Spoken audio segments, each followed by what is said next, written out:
Catalonia is right now the only territory in the European Union that has been denied the supreme law. Its citizens voted for the parliament that its citizens elected, the president that this parliament elected, and the government that this president appointed in the exercise of his powers. Acting in an arbitrary, undemocratic, and, in my view, unlawful manner, the Spanish state decided to dissolve the Catalan parliament in the middle of the legislative term, to dismiss the president and the Catalan government, to intervene in our self-government and the institutions that the Catalans have been building in our nation for centuries. It committed a brutal judicial offensive to bring about the mass imprisonment and criminalization of candidates promoting political ideas that, just 2 years ago, obtained historically high levels of public support. Today, the leaders of this democratic project stand accused of rebellion and face the severest punishment possible under the Spanish Penal Code. The same is for cases of terrorism or murder: 30 years in prison.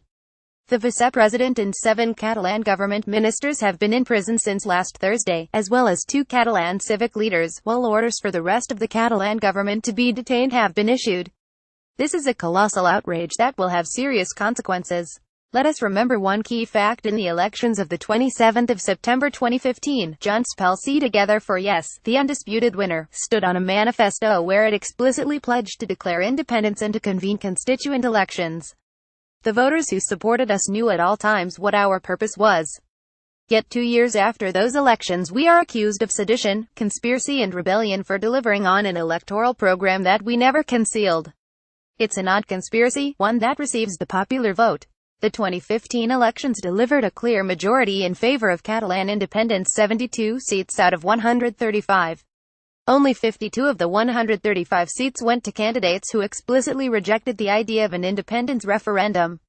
Yet the legitimate Catalan government has now been outlawed, the Catalan parliament dissolved, and a political agenda that has nothing to do with the will of the majority has been imposed. This is why we will continue denouncing to the entire world the serious democratic shortcomings that are now evident in Spain. Surely, what must prevail is the will of the majority of the citizens and the respect for fundamental rights included in international treaties signed by the Kingdom of Spain, and also incorporated into its constitution. What we have instead are 2 levels of democracy in Spain. You can be a pro-independence party, but only if you do not rule. You will be charged with rebellion if you comply with your electoral commitment. And if you are against independence but you lack a parliamentary force to govern, the almighty state will come to your defense.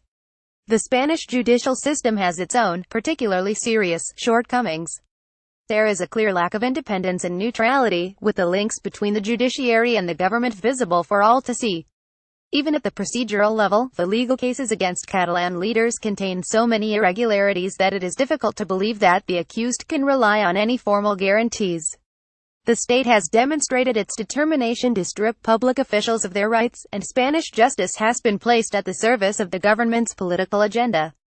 No crime committed in the name of the unity of the country will ever be prosecuted, not the violations of the secrecy of postal correspondence, nor the repeated restrictions on the right to freedom of expression, the blocking of websites without judicial authorization, arrests made without judicial order, nor the certification of a police brigade outside the law to illegally pursue pro-independence political leaders in the Spanish left.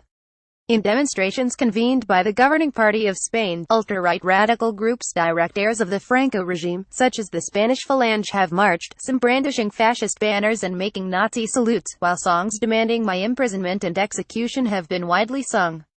The climate of hostility is summed up by the scream, "Go for them," from many Spanish citizens as they cheered the police patrols from around the state deployed to prevent the 1st of October referendum, an effort by land, sea and air that resembled a military campaign to occupy rebel territory.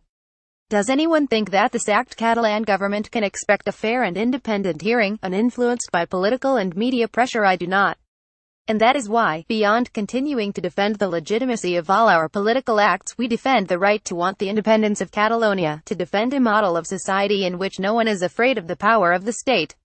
I have a duty to demand justice for all of us. Real justice. To bring light to all the dark areas in which the state is allowed to commit unacceptable abuses. And to do this we need to allow in scrutiny from abroad.